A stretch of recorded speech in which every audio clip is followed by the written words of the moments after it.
দর্শক দেখতেই পাচ্ছেন আমাদের রাজবাড়ী জেলার পাংশা উপজেলায় মাঠে কিন্তু পেঁয়াজ লাগানো শুরু হয়ে গেছে। এই যে আন্টিরা আছেন এরা কিন্তু 600 টাকা করে হাজিরায় পেঁয়াজ লাগাচ্ছেন।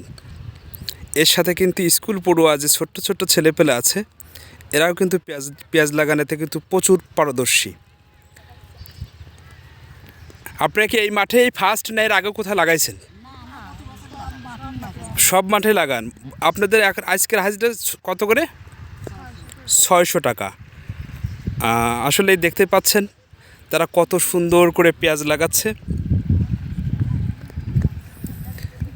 এটা আসলে শহরের মানুষ বুঝতে পারবে না, এর একটা কিন্তু বিশাল মজা আছে এই পেঁয়াজ লাগানোর মধ্যে। ঠিক আছে।